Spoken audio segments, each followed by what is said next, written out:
Unahin natin tong Imus Longganisa. Kain tayo. Ano naman yung Ilocos. Kain.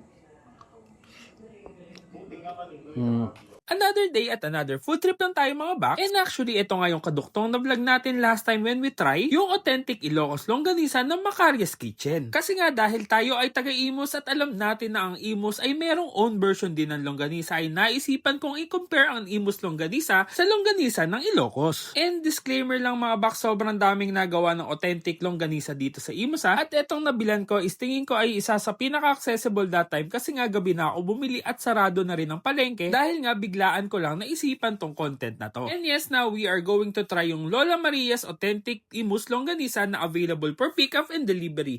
You can check their page on how to order. At kasabay nga niya ng Macarias Kitchen Ilocos Longganisa na available through delivery din. And same thing, visit their page for more details. At tara na at simulan na natin. Una, with the process of cooking, it is totally the same kung paano ito lutuin. Kailangan lang pakuluan sa konting tubig hanggang matuyo at butasin isa-isa para magmantika at para maprito. And still, your own preference kung anong luto ang trip nyo, kung gusto nyo yung tostado o yung sakto lang. At dahil nakaluto na, ay tignan muna natin ang itsura nila. First, sa appearance sa kulay, medyo brown yung kulay ng Ilocos Longganisa compare sa medyo mapula-pula na brown ng Imus Longganisa. And pagdating naman sa size, I think di naman siya ganun ka-big thing kasi nga yung size is nakadepende yan sa gumagawa. Teka, tama na muna yan. Tara na at bakbakan na natin to para mas ma-compare natin sila. Let's go! Mga box, ayan, ito namang susubukan natin ngayon. Meron tayong dalawang klase, magkaiba yung longganisa na yan.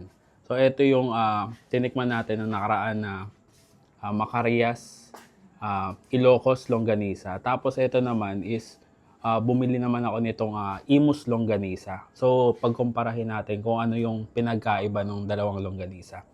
By the way, ito pala is in-order ko kay Lola Maria's Imus Longganisa. So isa siya sa mga nagtitinda ng authentic na Imus Longganisa. Ayan. So, tikman natin. Tingnan natin muna. Biyakin muna natin to. Ito yung Imus Longganisa ni Lola Maria's. Ayan siya. Ganyan yung itsura niya. So, makikita nyo yung may garlic yan. Tapos, yung medyo maputi-puti. Ayan yung taba. Tapos, ito naman yung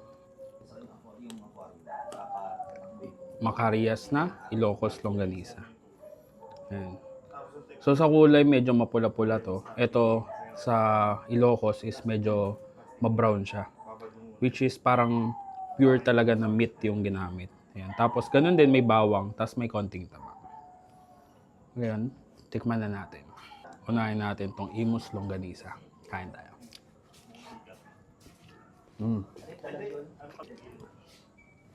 Ano naman yung Ilocos. Kain. Although pareha siyang garlic longganisa. Yun yung classic nilang longganisa. Sa lasa magkaiba. And also sa texture. Dito, medyo mataba yung longganisa niya. And at the same time, malambot. Dito naman sa Ilocos Longganisa, mas firm, mas siksik siya. Tapos makarne. And parehas naman silang mag-garlic talaga yung flavor. Dito lang sa Imus Longganisa ni Lola Maria's, medyo parang may konting tamis siya. Siguro pag pinakain nyo sa akin to nang nakapikit ako or may takip yung mata, medyo mahirap ma-distinguish yung pinagkaiba nila. Pero ito yung paborito natin syempre, taga-Imus tayo. Dito sa Ilocos, talagang firm na firm siya at makarne. Mas maalat siya at wala masyadong tamis. Sarap.